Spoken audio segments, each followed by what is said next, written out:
It's time to introduce all of you with great pleasure to our speaker today, who is Dr. Núria Peñuelas.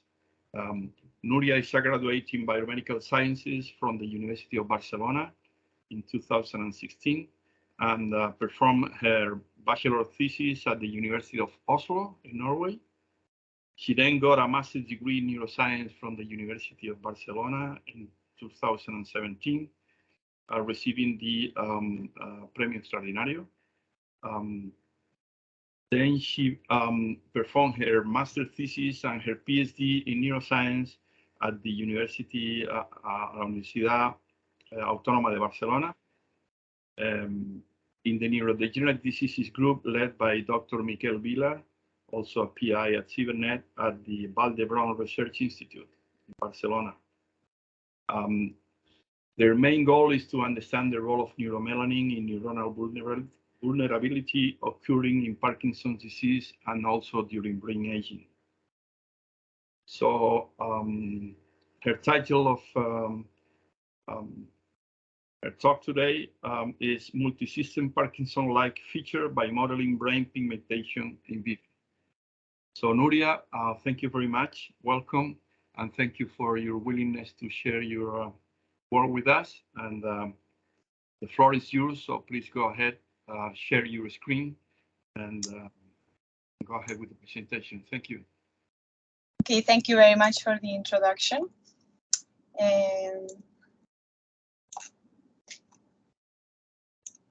Can you see my screen? Yes, don't forget to put it in full screen.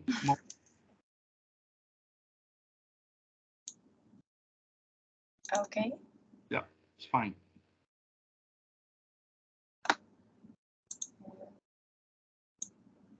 Okay. So thank you very much for inviting me today to give this seminar. I will present you our latest results characterizing a new mouse model of Parkinson's disease that we have developed in our lab that models human brain-wide pigmentation and that shows multisystem Parkinson-like features.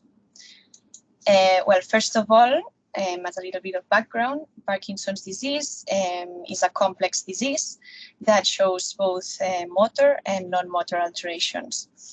And the motor alterations are the ones that determine a clinical diagnosis, but non-motor alterations are also really important and usually have a greater impact in the quality of life of people with Parkinson's disease. We also know that there is a prodromal phase of the disease that can start even decades before a formal diagnosis of Parkinson's disease is done. And this prodromal phase usually is characterized mainly by non-motor symptoms, like you see in the picture: loss of smell, depression, alterations in the sleep patterns, alterations in gastrointestinal function, etc. From a neuropathological point of view, Parkinson's disease, as all neurodegenerative diseases, shows selective neuronal loss, meaning that there is a neurodegeneration in the specific brain areas of the human brain. The major area affected in Parkinson's disease is called the substantia nigra, and it's called like that because neurons inside this area, neurons within this area accumulate the pigment called neuromelanin. And that is why we can see a dark brown area macroscopically in control subjects, as you see in the picture. When these neurons are lost, there is a dopaminergic denervation of the striatum in Parkinson's disease patients. And this leads to the clinical typical motor symptoms that these patients develop, and that determine a clinical diagnosis. Moreover, the current gold standard treatment for treating Parkinson's disease, which is levodopa, restores dopamine in the striatum, thus restoring only the motor alterations in these patients. The second major area affected in Parkinson's disease is the locus coeruleus. The locus coeruleus is also sometimes called the blue spot because it can also be seen macroscopically in control subjects, as you see in the picture. And also this region has neurons that accumulate neuromelanin. When these neurons are lost, there is a noradrenergic denervation in these patients, and this noradrenergic denervation has been linked with alterations in attention, mood, sleep, and memory. Besides these two major areas affected in Parkinson's disease, there are also a lot of other nuclei that show neurodegeneration in PD postmortem brains. Some of them are catecholaminergic, as the substantia nigra and the locus coeruleus. Some others are cholinergic, and some others are serotonergic. So the affectation of different neurotransmitter systems in Parkinson's disease patients defines Parkinson's disease as a multisystem disorder. So one of the main characteristics that neurons that are at risk for neurodegeneration in Parkinson's disease share is the fact that they show neuromelanin accumulation. As you can see here in the picture in the right, the most pigmented areas in the human brain are substantia nigra and ventral tegmental area, locus coeruleus, and also the dorsal vagal complex located in the medulla of the human brain. And also these populations are the ones that preferentially degenerate in Parkinson's disease. Also, this pigment, neuromelanin, accumulates with age until occupying most of the cellular cytoplasm in old individuals, in all healthy subjects. And Parkinson's disease major risk factor is aging. So one hypothesis could be that the progressive accumulation of this pigment might set a threshold above which neurons start to be specifically vulnerable to other stressors. So the relationship between neuromelanin accumulation and Parkinson's disease has been long known for a long time now. However, it has not been addressed experimentally, or we do not know the exact role of neuromelanin in Parkinson's disease pathogenesis because the animal species that we usually use to model the human disease do not show pigment accumulation. You can see here that rat and mouse substantia nigra are not pigmented, while in humans we can see just macroscopically the pigmentation. So we do not know the exact reason for this discrepancy between species. We do not know the exact mechanism either of neuromelanin synthesis in the human brain, but it has been hypothesized that dopamine is auto-oxidized into dopaquinones that are later engulfed into autophagic vacuoles that then form the neuromelanin pigment. However, this is just an hypothesis. What we do know exactly is the mechanism of synthesis of melanin in the periphery, in the skin, for example, where tyrosinase is the rate-limiting enzyme. And also, there are some evidences that in the human brain, there is low levels of expression of tyrosinase, the same rate-limiting enzyme that participates in melanin synthesis in the periphery. So, although at very low levels, we thought that tyrosinase might also induce neuromelanin formation in vivo models. So that is why our lab some years ago overexpressed human tyrosinase into the rat substantia nigra. And as you can see here, just by overexpressing human tyrosinase unilaterally into the rat substantia nigra, we were able to see accumulation of pigment in the substantia nigra of these rats. This pigment was visible by neuromelanin sensitive MRI, as it happens in humans. This pigment appeared as a dark brown pigment or granules in hematoxylin eosin staining. It was also stained positively with Fontana-Masson staining, which is a specific stain for melanin, and also appeared similar by assessment with electron microscopy, similar to the human neuromelanin. More importantly, this neuromelanin accumulation in these rats induced PD-like features. Here you see that this neuromelanin accumulation was age-dependent, so thus following the same type of accumulation that happens in the human brain. And in parallel to that neuromelanin accumulation, dopaminergic cells in the substantia nigra died with time. And also these neurons showed typical PD-like features like Lewy body-like inclusions and neuroinflammatory markers, as it happens in PD postmortem brains. And also, due to the loss of the dopaminergic cells in the substantia nigra, these rats showed also motor alterations in terms of asymmetric use of the contralateral forepaw of the injected site. So with that study, we were able to demonstrate that the overexpression of human tyrosinase into rodents leads to neuromelanin formation, and the neuromelanin formation in this specific neuronal population leads to neurodegeneration and also to motor alterations. However, as I said before, pigmentation in the human brain is not limited to substantia nigra, but it is also present at varying degrees in all catecholaminergic nuclei in the brain, including the locus coeruleus and the dorsal vagal complex. So our next step was to overexpress human tyrosinase under the TH promoter and generate a transgenic mice that constitutively express tyrosinase in all catecholaminergic cells. So, as expected from our previous results, unlike wild-type mice, these transgenic mice that we generated showed accumulation in both the substantia nigra and ventral tegmental area and in the locus coeruleus as well, and bilaterally. And this pigmentation was also detected by MRI, and this pigmentation was also visible as a dark brown pigment and was stained with Fontana-Mason staining, thus again reproducing the human-like properties of neuromelanin. Then we were also able to clarify one of these transgenic animals' brain, and here we were able to visualize the pigmentation of the main catecholaminergic nuclei. You see substantia nigra ventral tegmental area and the locus coeruleus, and also in the medulla, the dorsal vagal complex.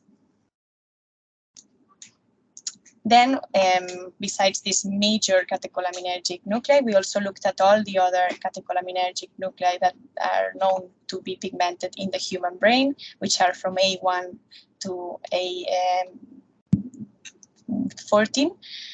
And here we were able to detect different levels of neuromelanin accumulation in all catecholaminergic nuclei, from A1 to A16. Thus reproducing the brain-wide pigmentation that we see in humans. Then we focused in the main pigmented groups and the ones that are also susceptible to Parkinson's disease, substantia nigra, ventral tegmental area, locus coeruleus, and dorsal vagal complex. And we quantified the levels of neuromelanin accumulation with age. We defined young animals from 3 to 4 months of age, adult animals from 8 to 12 months of age, and old animals from 18 to 20 months of age. And we quantified the optical density of the neuromelanin pigment in the intracellular neuromelanin pigment. And here you see that in all the main catecholaminergic nuclei, there was an age-dependent increase in the accumulation of neuromelanin. And also, moreover, there was a caudorostral pattern of accumulation, meaning that within the same age group, the dorsal vagal complex and the locus coeruleus, which are located in the medulla and in the pons, respectively, showed increased levels of neuromelanin compared to substantia nigra and ventral tegmental area located in the midbrain, while in old animals, the substantia nigra and the ventral tegmental area reached similar levels to the ones in the pons. So once we had demonstrated that this neuromelanin accumulation was age-dependent, thus reproducing the human accumulation pattern, then we started characterizing the different neurotransmitter systems in these animals. We started with the dopaminergic system, and we tested the behavioral correlates of the dopaminergic system. We found alterations in the motor ability in adult and old animals. We detected alterations in the olfactory ability as well in adult and old animals. And we also detected alterations in the vocalization patterns already in young animals. All these alterations have been linked with the dopaminergic alterations in other animal models. Then we characterized histologically the substantia nigra and the ventral tegmental area. Here you see the wild type and the transgenic mice stained with DH for dopaminergic cells. And you see that in the transgenic mice, there is accumulation of neuromelanin pigment in these areas. Then we performed the stereological cell counts of the TH positive cells in both areas, the substantia nigra and the ventral tegmental area. And we detected a statistically significant decrease of the TH positive cells in adult and old mice in both areas.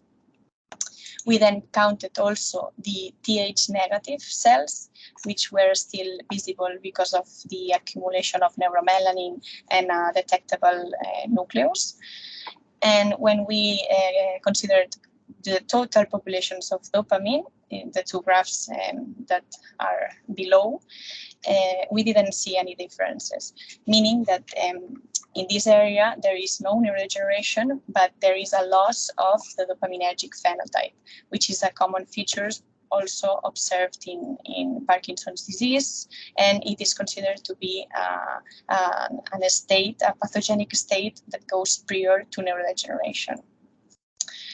Then we also characterized the dopamine levels of the substantia nigra and the main projection area, the striatum, by UPLC analysis, and we didn't find any differences in any age group. However, when in collaboration with Analia Bortolozzi, we performed in vivo microdialysis in these animals, we were able to detect a decreased release of dopamine in the striatum of transgenic mice compared to wild types, meaning and confirming the loss of the dopaminergic phenotype that we found with the stereological cell counts. And then we also observed typical PD hallmarks like extraneural neuromelanin granules, which are commonly found in PD brains and in aged brains as well, and are considered to be released from dying neurons. So this might be demonstrating an incipient neurodegenerative process. We were able to detect an age-dependent increase in these granules in both areas. We also detected Lewy body-like inclusions, which were positive for P62 and some of them also positive for synuclein in both areas. And also we were able to detect Marinesco bodies, which are nuclear inclusions positive for P62 that are exclusively found in melanized neurons in the aged brain and in Parkinson's disease brains. And also in these two regions, we detected a lot of neuroinflammatory markers consisting in reactive microglia and increased numbers of astrocytes. Then we started characterizing the noradrenergic system. We first performed behavioral analysis. We detected an anxiety-related behavior in these animals using the open field. We also detected an alteration in the locus coeruleus amygdala dependent learning, which is a pathway that encodes for fear memories, fear-related memories with the step down. And we also detected alterations in the sleep patterns by performing polysomnography in collaboration with Patrice Ford from France. Then we characterized the histology of this nucleus. And here you see in wild-type animals and in transgenic animals stained with TH, how the neuromelanin accumulation is clearly seen in the locus coeruleus. Then we performed stereological cell counts, as in the substantia nigra and in the ventral tegmental area. And here we detected a huge loss of TH positive cells already in young animals. Thus, we added a new age group before 3 months of age, which is pubertal and is more or less 1 month of age. And we also detected this significant decrease in the Th positive cells. Then when we counted both the Th positive and the Th negative cells, to assess the total population of noradrenergic neurons, we also detected a significant decrease. So, meaning that in this area, unlike in the substantia nigra and the ventral tegmental area, there is an established neurodegenerative process from very early ages. Then we also performed UPLC analysis to determine the noradrenaline levels in the locus coeruleus and in the prefrontal cortex, which is one of the main projection areas, and detected a significant decrease in both, in the locus coeruleus and in the prefrontal cortex in all the animals, confirming again the neurodegeneration in this area and the denervation in the noradrenergic system. We also detected extraneuronal neuromelanin granules in the locus coeruleus. We detected some Lewy body-like pathology as well, and a lot of neuroinflammatory markers, including reactive microglia and increases in the number of astrocytes. Then, besides characterizing the catecholaminergic and pigmented nuclei in this new animal model, we also wanted to characterize the non-pigmented cholinergic and serotonergic nuclei that also show neurodegeneration in Parkinson's disease and have been proposed to degenerate or to be affected because of previous affectation in the pigmented nuclei, because they are highly connected with this with locus coeruleus and substantia nigra ventral tegmental area. So we characterized histologically these 3 nuclei, and first the cholinergic ones, and we counted the CHAD-positive neurons, the cholinergic neurons in old animals, and detected a statistically significant decrease in transgenic animals.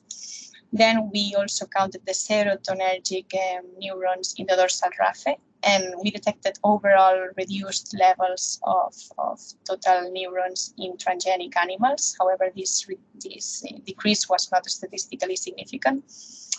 Then we also performed UPLC analysis to determine the neurotransmitters, the acetylcholine and the serotonin in these areas. And we detected a significant increase in the acetylcholine levels in the pedunculopontine nucleus, which might be due to a compensatory mechanism of the neurons that are still viable.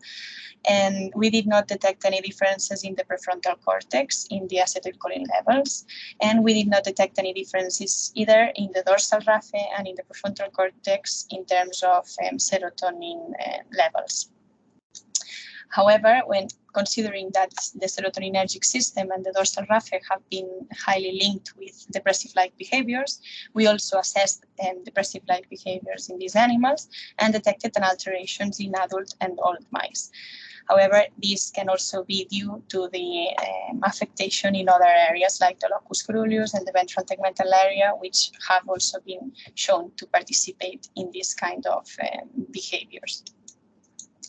Then we also characterize the medullary nuclei, the dorsal vagal complex, which consists in the dorsal nucleus of the vagus, which is cholinergic and is stained in blue in this picture, and the dorsal vagal, the A2 catecholaminergic group, which is catecholaminergic and is stained in red in this image. And you can see that this population, the catecholaminergic population, is the one that shows pigmentation in our animals, as it happens in humans. Then we quantified, as in the other areas, the cholinergic cells first, and we didn't find any differences. Then we also quantified the catecholaminergic cells, and we didn't find overall differences in any age.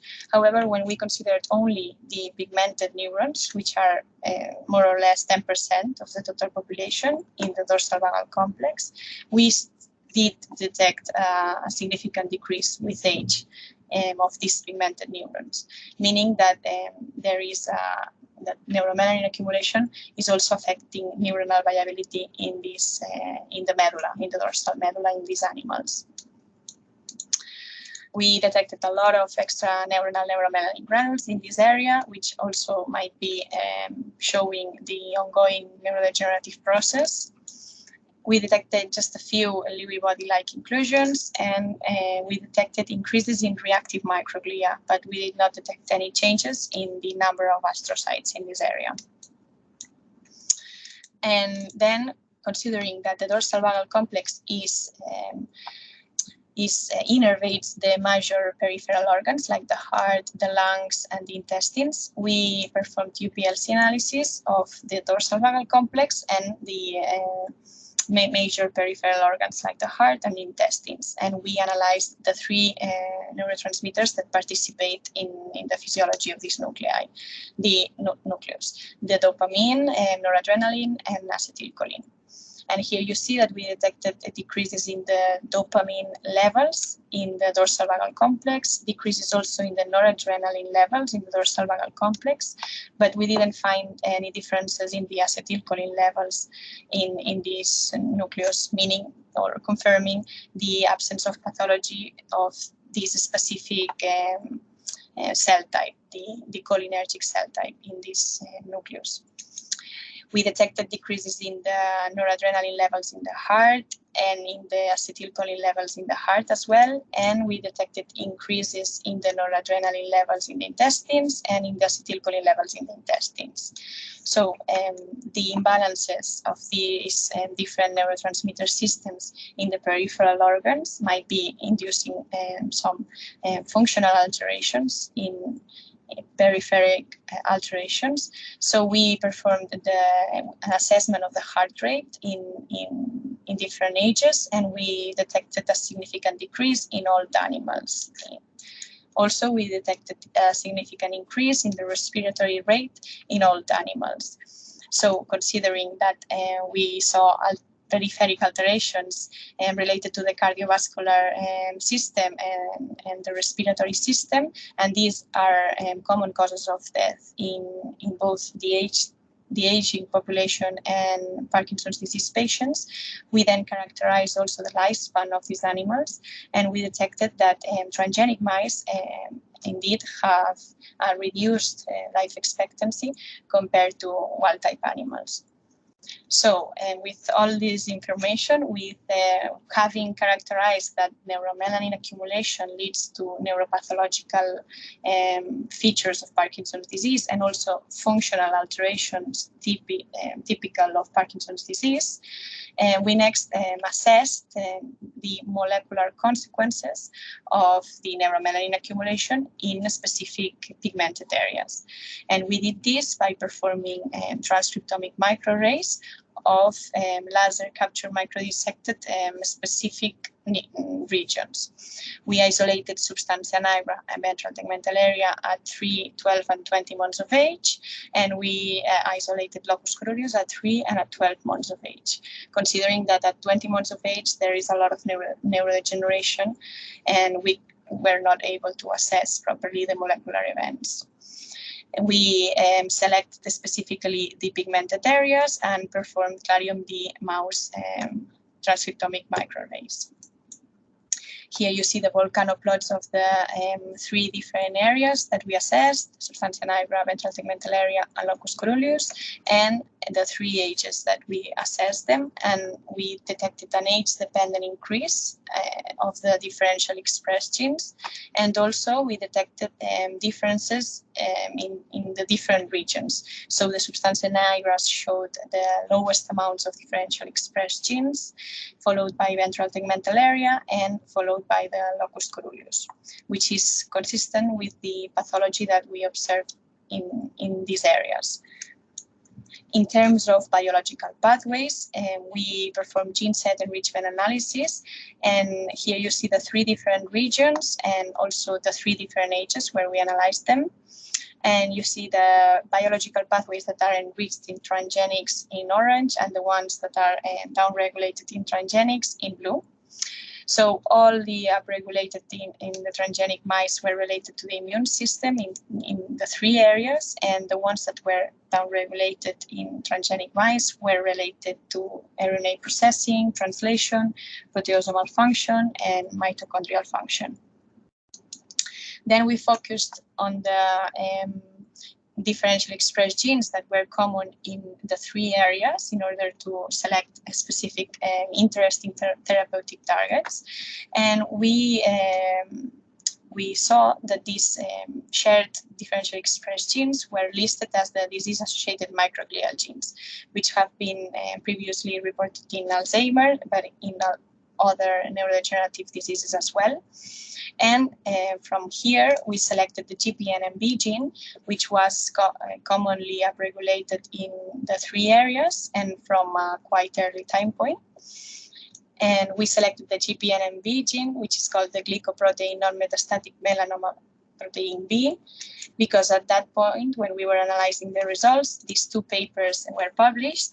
And this first paper describes that genetic variant of the GPNMB is associated with an increased risk for developing Parkinson's disease. And the second paper explains, shows an overexpression of this GPNMB gene in the substantia nigra of Parkinson's disease patients. So this was specifically interesting for us because the GPNMB is a melanosomal protein that participates also in melanosome formation in the periphery. So the fact that a melanosomal protein was increased in the substantia nigra of Parkinson's disease postmortem tissue and was also genetically associated with an increased risk for developing Parkinson's disease was quite interesting for us. And also very recently, GPNMB has been linked with the internalization of alpha-synuclein in neuronal cells. So overall, GPNMB was an interesting target to modulate, first validated and then modulated. We first validated in the transgenic animals the overexpression of GPNMB at the RNA level in all the pigmented areas and at the protein level as well. We then validated the GPNMB overexpression in PD postmortem tissue. Here you see the overexpression of GPNMB in the substantia nigra of PD postmortem tissue, which seemed to correlate with disease duration. We also validated at the protein level, as you see in the images, which colocalized mainly with neuromelanin. And we also performed laser capture microdissection to specifically isolate pigmented neurons in both PD and controls, and we still detected this increase in the GPNMB gene. So we were able to validate the overexpression in Parkinson's disease postmortem tissue. Then we thought that this might be an interesting target to modulate in the context of neuromelanin-induced Parkinson's disease. So we overexpressed GPNMB alone, tyrosinase alone, and tyrosinase and GPNMB in combination in order to see the effects of the overexpression of GPNMB. And here you see, these are just preliminary results, but here you see the substantia nigra of the injected animals. First, the GPNMB injected animals, and then the tyrosinase injected animals with the accumulation of neuromelanin, and then the injected animals with the combination of both the tyrosinase and the GPNMB. And here, when we counted the TH positive cells, we were able to see a huge decrease of the dopaminergic cells in the tyrosinase injected group, as expected. And we were able also to see a partial recovery with of the dopaminergic cells with the overexpression of GPNMB. And similar results were found when considering all dopaminergic cells. Then we quantified also the striatums of these animals and found a similar result. However, this was not so pronounced, but we see a slight recovery. And we also characterized the motor alterations in these animals by using the asymmetric test. And we saw that tyrosinase injected animals, due to the loss of the dopaminergic neurons in the substantia nigra, used less the contralateral forepaw, which was partially recovered with the overexpression of GPNMB at 2 months post-injection, while at 4 months post-injection, the GPNMB seemed to recover completely recover the alteration in the asymmetric use of the contralateral forepole induced by tyrosinase. These are just our preliminary results, but we think that GPNMB might be an interesting target to modulate, or that might be neuroprotective in the context of neuromelanin accumulating models and also Parkinson's disease.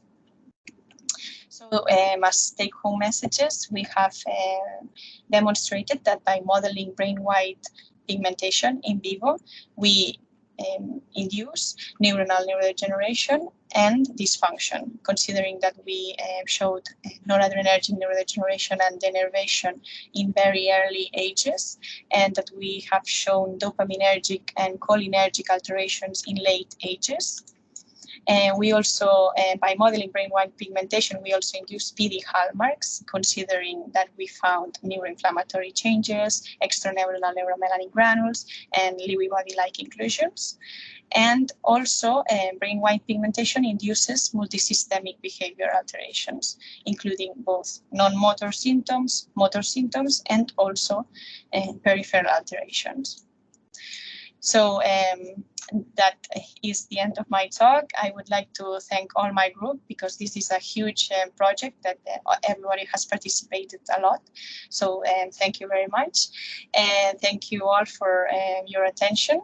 And I'll be glad to answer any questions that you have.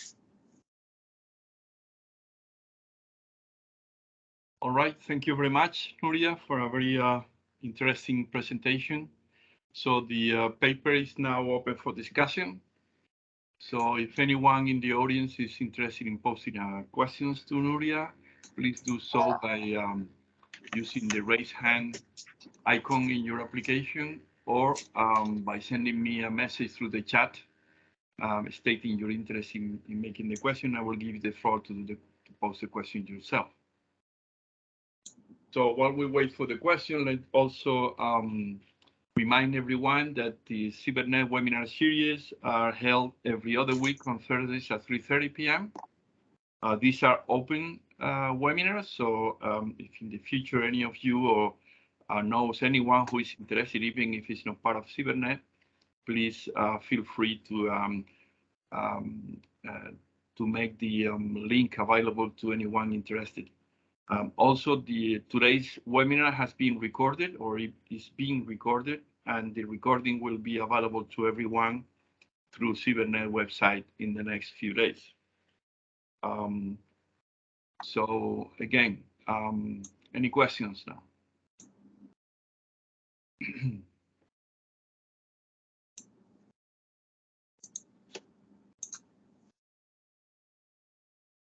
Okay, I don't see any raise hands yet, or any messages coming through the chat. Sorry.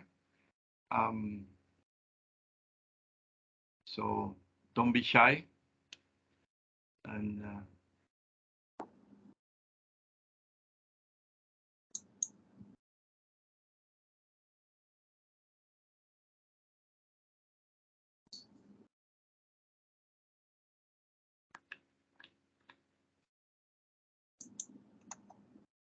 okay, no questions.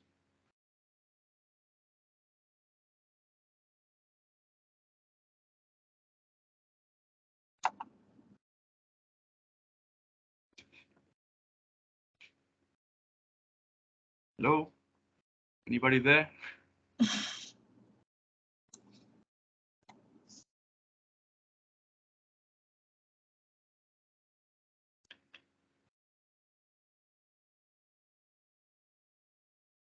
Let me check the chat just in case. Okay, we have a raised hand from Teresa Iglesias. Teresa, please go ahead.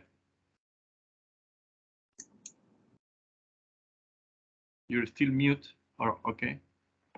Yes, I'm mute. Okay. Yes, congratulations. It's really really nice and just heavy work in hours. Yes.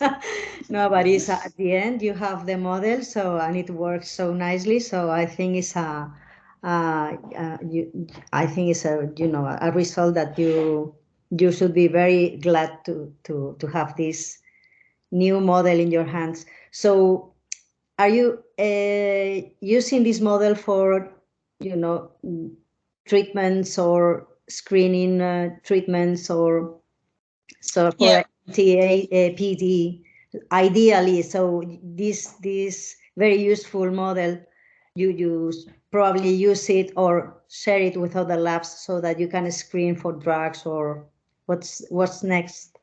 Well, we are mainly focusing on the idea that the removal or the decrease of neuromelanin, the pathogenic feature in this specific model, will be beneficial for the model. So we have different lines of research that are focused on decreasing the levels of neuromelanin.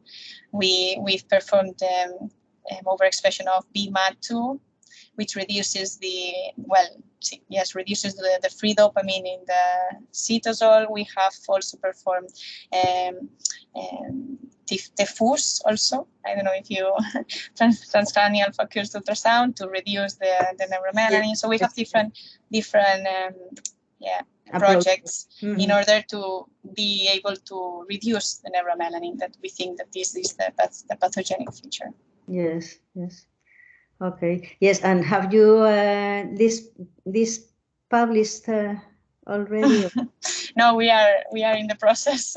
in a long process, but yes. Yeah. It will be soon published.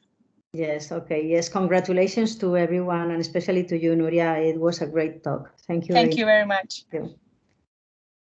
Thank you, Teresa. So we have a question coming through the chat from Anna.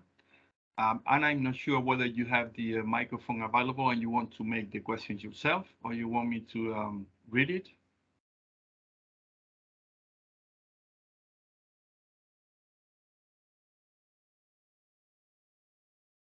Okay, I'll read the questions just in case maybe Anna doesn't have a microphone available. So the question from this Anna, who I don't have the last name anyway, so my apologies for that.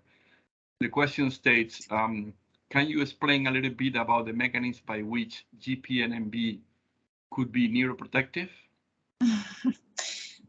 Okay, this is a very difficult question, because this is a very new target, and we are also asking ourselves which is the mechanism. So we have some hypotheses. It has been shown to be anti-inflammatory in other neurodegenerative models, rodent models as well, and it has also been shown to participate in the internalization of alpha-synuclein. So we do not know exactly where the neuroprotective mechanism is being performed, but we are on the way to characterize that. So we also plan to only overexpress GPNMB in microglial cells in order to see if the effect goes with the anti-inflammatory properties of GPNMB, and we are still thinking about that. So we do not have an exact answer for that. Okay, thanks. Yeah, I got a message from Anna that she didn't have the microphone on, so that's why. Thank you for the question. Yeah. Okay, so any other questions?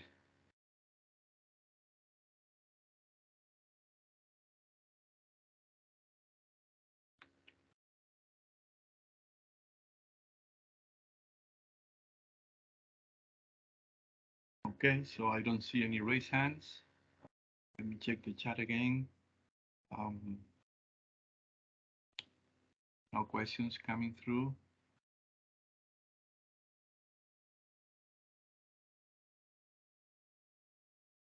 Okay, so last call, last chance for making a questions to Nuria. If anyone is interested. Otherwise, I guess you can also contact Nuria directly if you want to afterwards have a more thorough discussion. while the paper is accepted and published. We just learn. Okay, so seems that there are no more questions. So I guess it's then time to close the sessions, but not before thanking Nuria for her willingness to share with us this unpublished yet work. And thank you everyone for attending. And I guess that's it. So have a great rest of the day, and I'll see you next time. Thank you, Nuria. Thank you very much for inviting. Bye-bye. Bye. Bye-bye.